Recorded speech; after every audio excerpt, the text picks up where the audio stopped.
Celebro esta iniciativa, celebro que lo hayan hecho como Escuela de Negocios y que usen esta plataforma para poner en común algunos de los avances que tienen respecto de algunos de sus proyectos de investigación.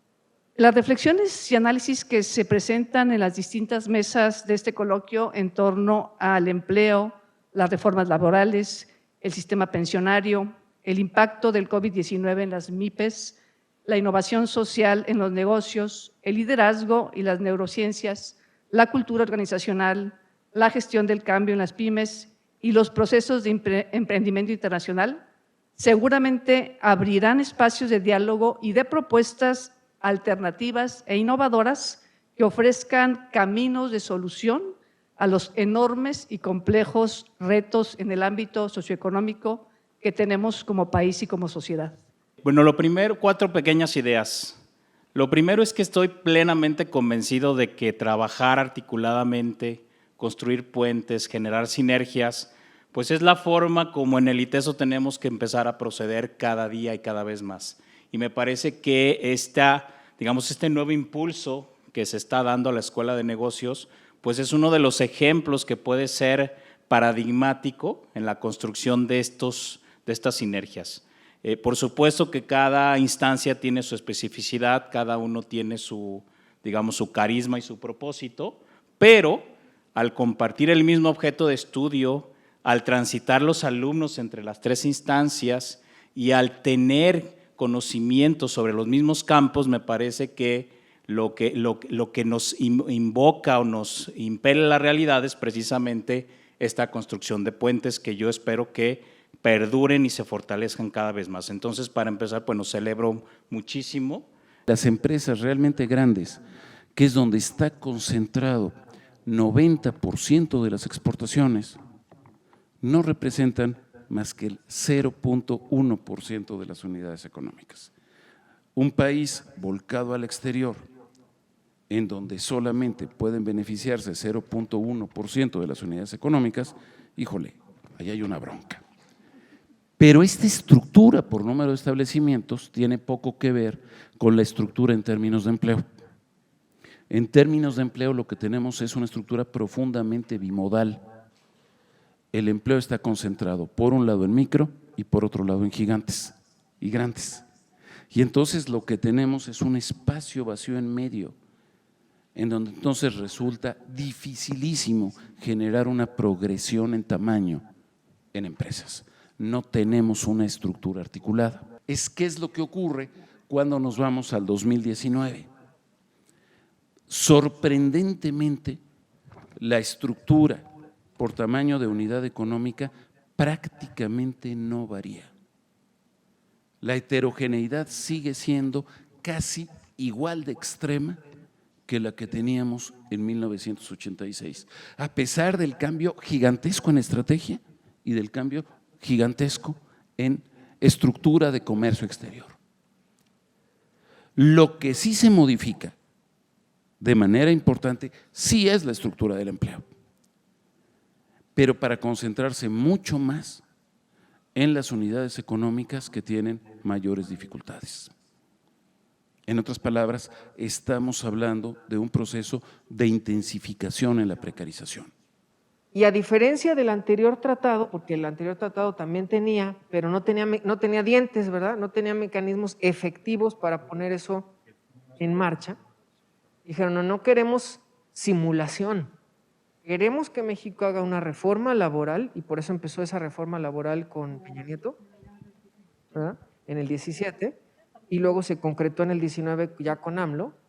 Queremos que no solo haya una reforma laboral, sino que además esa reforma laboral tenga mordiente, ¿verdad? Tenga dientes y pueda realmente tener un impacto efectivo.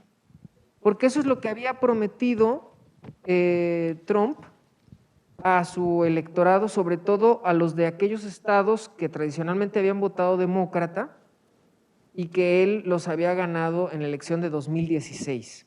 Okay, voy a hacer el siguiente supuesto, ¿no? Actualmente tienes 22 años y tienes que tomar la decisión entre 2 opciones, ¿sí?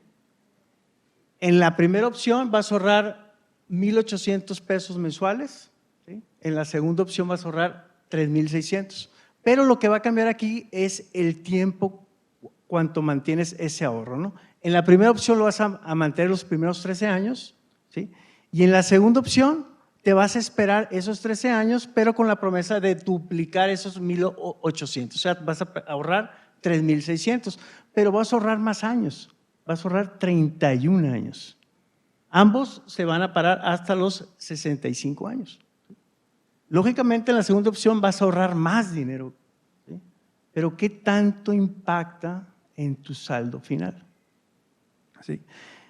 Mi saldo final a los 65 años, en la primera opción voy a tener 7 millones, si mantengo una tasa real del 9%, mientras que en la otra, que ahorré 1 millón, casi 1,300,000, un poco más, voy a tener 6,5 millones. En la otra, que ahorré mucho menos, ahorré 280,000 pesos, voy a tener mayor saldo. Entonces, el tiempo es una variable que influye mucho en las pensiones. Entre más temprano lo hagamos, resulta mejor. ¿Sí? Ok, muchas veces se dice, oye, ¿qué tasa, qué tanto influye la tasa? ¿No? Porque todo el mundo queremos más y más y más y más. ¿Sí? ¿Qué diferencial hay entre, por ejemplo, ganar un 9 real contra un 11 real? ¿Qué diferencia hay? ¿Es poco dinero? No, son 2 puntos nada más, ¿no? Debe ser poco dinero. Con la primera opción, que inviertes al 9% de tasa real, vas a tener a los 75 años 7 millones, mientras con la segunda opción, que estás invirtiendo en una tasa real del 11, vas a tener el doble de dinero, 14 millones de pesos. Por un diferencial de tasa muy pequeño, de 2 puntos. Esa es la combinación entre el largo plazo y la tasa de interés. La tasa de interés se vuelve muy sensible. Pero has hecho esta corrida con personas ya más grandes de 35, 40. ¿Qué es lo que sucede? Digo, porque creo que sí hay demanda. Entonces, sin saber qué era lo que venía, sabíamos que teníamos que movernos y sabíamos que teníamos que lanzar algo distinto que les fuera útil. Que no sabíamos mucho qué podíamos hacer, pero sí teníamos que ir a algo diferente. Diciendo que el modelo de negocio, a partir de lo que estaba sucediendo, que se había declarado el tema de pandemia una semana antes, decía que los modelos de negocio ya no eran vigentes como hasta hace unos cuantos semanas o meses, y que los modelos de negocio, dado lo que estaba sucediendo, pues podrían ser útiles por lo menos 2 semanas y para algunas empresas, cuando mucho, 3 meses. Es a partir de ahí que dijimos, esto va porque va y se tiene que cambiar. ¿Cuál fue el principal reto? Esta parte financiera. ¿Cómo le buscábamos y les ayudábamos a estos pequeños y microempresarios a sobrellevar la situación económica y financiera que estaban viviendo, ¿no? Eso fue fundamental. Generamos algo que nosotros le llamamos botes salvavidas con algunos elementos principales, que era la revisión del flujo de efectivo y la posible generación de reservas de efectivo, cuidar colaboradores, cuidar las relaciones con clientes y proveedores y tomar decisiones de la manera más ágil y más rápida e informada posible. Entonces, finalmente, la innovación social en Jalisco sirve más como un marco normativo, como un marco que funciona muy bien para el discurso político, para el discurso académico, pero es eso, o sea, es un marco normativo, es el deber ser, cómo debería de funcionar las cosas, cómo deberíamos de estimular y fomentar un desarrollo económico. En este estudio se hizo un estudio de caso múltiple y después se complementó la parte cuantitativa con un diseño experimental social. Y pudimos probar que importa muchísimo la figura legal de estas empresas. En México no existe una figura legal específica para fundarlas, ni se reconoce que reciben ingresos de diferentes fuentes, ventas, subvenciones, donaciones, etcétera. Fiscalmente, bueno, es un desastre y hoy en día fundar una sin fines de lucro y una con fines de lucro, alinearlas, ya una gran cantidad de carga administrativa y poca transparencia. Entonces, la figura legal importa, es parte de lo que esta tesis prueba, es un precursor de lo legítimamente percibidas que son estas empresas por sus grupos de interés primarios y secundarios, y es, digamos, el punto clave para que este tipo de organizaciones desarrollen capacidades institucionales. Más allá de eso, partí de una premisa, ya que en Inglaterra las empresas sociales y en otros lugares del mundo sí tienen una figura legal específica, y en concreto en Inglaterra hay fiscalmente que invertir las utilidades en un 50% en el logro del objetivo social, la priorización del objetivo social. Allá son un sector, son censadas, son seguidas en todo su espectro, sin fines de lucro, híbridas y con fines de lucro. Pensé que esa práctica se conocía, pensé que al igual que este ecosistema metropolitano lo hizo en emprendimiento tecnológico o tradicional, estábamos siguiendo buenas prácticas globales, pero la verdad, los casos que hacen práctica de reinversión no lo hacen porque la conocen, lo hacen por la alineación de intereses entre los fundadores o por normatividad, porque eres una C o eres una cooperativa y entonces tienes que hacer cierto porcentaje de reinversión. Entonces la tesis no prueba que la reinversión es una forma de alinear la creación de valor social y económico, que es una tensión. Entonces no es la reinversión, lo que prueba y lo que demuestra es que es la alineación de intereses entre cofundadores, que es por ahí donde van las empresas B, donde declaras desde tus estatutos que estás alineando un interés al interés público o colectivo. Nosotros precisamente lo que le tiramos es esto, en este sentido de que si sabemos que tomamos decisiones en base a las emociones, entonces vamos a gestar en las personas y anclar en los líderes las emociones adecuadas para que su comportamiento tenga una emoción adecuada en función del trabajo que hace con los colaboradores. Dado que no son conscientes de esa conciencia plena en el momento de tomar una decisión al tratar con los otros, porque está totalmente llena de una emoción que tiene.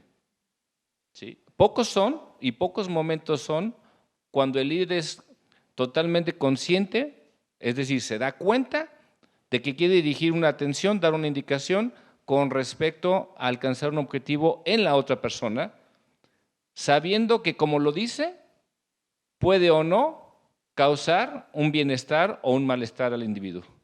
Y cuando estás en una etapa de planicie o cuando estás en un momento de crisis, ¿vale? Los estilos de liderazgo pueden llegar a cambiar totalmente. La primera etapa es esta, para saber qué nos resulta y tener elementos de juicio y de valor, para poder entonces de ahí indagar otras variables, ¿no? También no sería lo mismo, por ejemplo, lo que jóvenes emprendedores o no líderes o gente que no tiene colaboradores a su cargo, que un líder que tiene tiempo determinado, 10 años supervisando gente, bla, bla, y que entonces se da cuenta de que ese estilo de liderazgo que él ha tenido durante 10 años ha fracturado la vida de mucha gente a nivel emocional, ¿no? Se puede tamizar en diferentes aspectos y bueno, está padrísimo esa parte, pero pues estamos en la primera etapa. Sí, la idea es que esto genere más preguntas que puedan ser investigadas y resueltas con la ayuda del laboratorio y bueno, con lo que se hace en la Academia de RI. Para incrementar el éxito en la transformación digital y su efectividad, y termino con esto, desde la cultura de clan se requiere reforzar las siguientes dimensiones.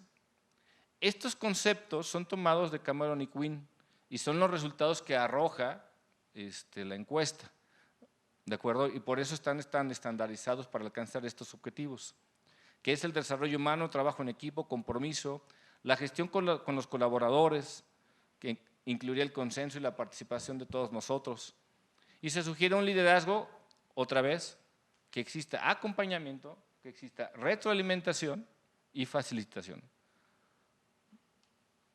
Entonces, hay una segunda parte de la indagación que después de 2 años y medio, casi 3, después del levantamiento de este primer propósito, queremos ver cómo está, ¿no? Y hacia allá vamos, es decir, después de la pandemia, después de la capacitación de Digitex, ¿en qué momento se encontrarán? ¿Habrán cambiado la cultura que generan las organizaciones? ¿Seguirán igual? Entonces, uno de los objetivos que buscamos en los empresarios es desarrollar el pensamiento estratégico. Y como segundo punto, también trabajar sus habilidades blandas en la parte de liderazgo.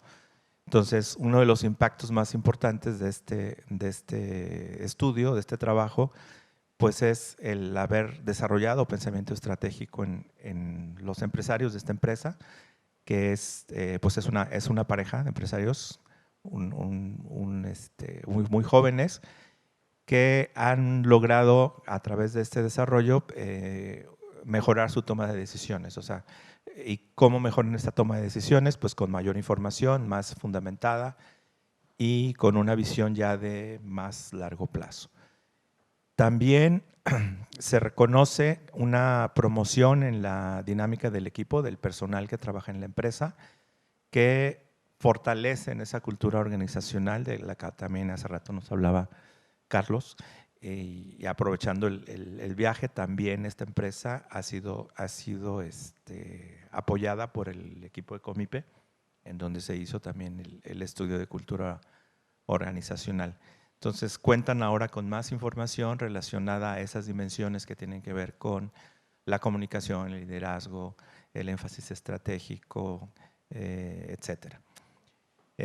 Algo que también se destaca de esta intervención es el aprendizaje colaborativo entre tanto los alumnos con el propio consultor y los empleados, los trabajadores de la empresa, en donde hay un intercambio de conocimiento y de información muy buena y retomando lo que decía de los alumnos que vienen más a aplicar, a conocer o a aprender sobre consultoría, muchas veces pues destacan, ¿no?, en los IAEs que aprendieron cosas de otras áreas que nunca se imaginaron que podían aprender.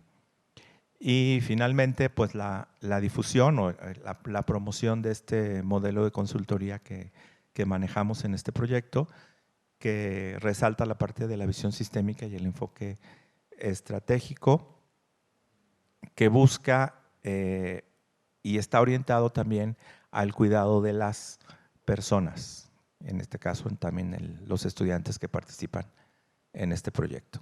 ¿Qué pasa? ¿Por qué los empresarios mexicanos no se animan a ir a otros mercados? Que se creía que los empresarios no exportaban porque no sabían cómo hacerlo, ¿no? El know-how. Y la realidad es que no es así. Entonces a mí me empezó a inquietar este tema porque sí notaba una diferencia en el comportamiento y en la conducta de los empresarios que sí lo hacen. De hecho, yo en algunas empresas donde trabajé igualmente me parecía esto igual a nivel de consultoría y algo notaba, decía, hay algo que tiene que ver con su persona. Y por eso me interesé en este tema. Por eso la tesis doctoral la hice sobre elementos de personalidad asociados al éxito en las exportaciones de empresarios mexicanos exitosos. Y bueno, entonces ahora la intención de traer esta investigación al ITESO, pues busca también esto, es decir, cómo llegan nuestros estudiantes y cómo salen. Es un caso que presenta un consultor o consultora, ¿sí? El experto ayuda, ¿sí?, a plantear algunas preguntas para que el resto del equipo y él o ella participen dando opciones o al menos para identificar nuevas perspectivas de la situación que luego al consultor y al equipo de estudiantes les permitan ver otras opciones de abordaje. Procuramos ir recuperando lo que va sucediendo, ¿sí?, con los participantes para ver cómo adecuamos en la siguiente versión o en la siguiente ocasión y que esto pueda generar todavía mejores resultados, reflexiones o conclusiones. Ok, vamos a pensar que un empresario viene al ITESO, toma las clases en el CUES, toma las clases que necesita y dice, el señor empresario, pues sí me gusta la sustentabilidad, se ve muy bien, oye, te va a costar tanto más implementar un nuevo sistema de desperdicios. Ay. Oye, te va el distribuir un poquito más las ganancias con tus trabajadores, pues va a implicar que a lo mejor no te cambias la Homer y tienes que comprar una camioneta nacional, ¿no? Ay, ¿no? ¿Sale? Puede implicar sacrificios. ¿Hasta dónde llega el cambio en valores que te permita aceptar esos sacrificios? Es una gran pregunta, ¿sale? Pero descansen en paz, mis amigos empresarios, les puedo mostrar que aún siendo sustentables y aún gastando más, pueden lograr incrementar sus utilidades. Es que el riesgo del proyecto, al ser un proyecto sustentable, el riesgo se reduce, sobre todo el riesgo de las cosas negativas. ¿Cómo? Oye, si tienes un grupo de trabajadores más engaged, no sé cómo se diga, engaged, involucrados, más contentos, los riesgos laborales de una baja productividad por un conflicto empresa-trabajadores se reducen. Oye, si tengo una mejor trabajo con mis desechos, si hago una mejor cadena, voy a tener menos problemas de disrupciones, voy a tener probablemente menos riesgos de un derrame peligroso para el medio ambiente, un menor riesgo legal, un menor riesgo ambiental. Eso me generaría por sí mismo que el valor presente neto fuera mayor. ¿Vale? Pero ojo, ¿dónde está lo malo? Arriba en los flujos. En los flujos de arriba tiene los ingresos menos los egresos. Los egresos van a aumentar porque una política o un trabajo empresarial para trabajar sobre la sustentabilidad va a costar. ¿Cuál es la única forma de compensar eso? Mayores ingresos. Mayores ingresos. ¿De dónde vienen los mayores ingresos? Ventas. Las ventas, lo que acabamos de ver, ese exceso de demanda, esa creación de la demanda puede venir por ahí. ¿Vale? Por lo tanto, en la escuela enseñamos, ¿verdad? Bueno, es que si tú tienes un plan de negocio, bien identificado quién es tu cliente, encuentras cuál es tu ventaja competitiva, esa que es única, que no se puede copiar, que no se puede imitar, que no se puede sustituir, entonces vas a encontrar a tus clientes, a ese nicho, y entonces ahora sí van a llegar estos beneficios que tú estás buscando. Y la pregunta es, ¿verdad? ¿Realmente llegan los beneficios aunque tengas un plan de negocios muy bien armado?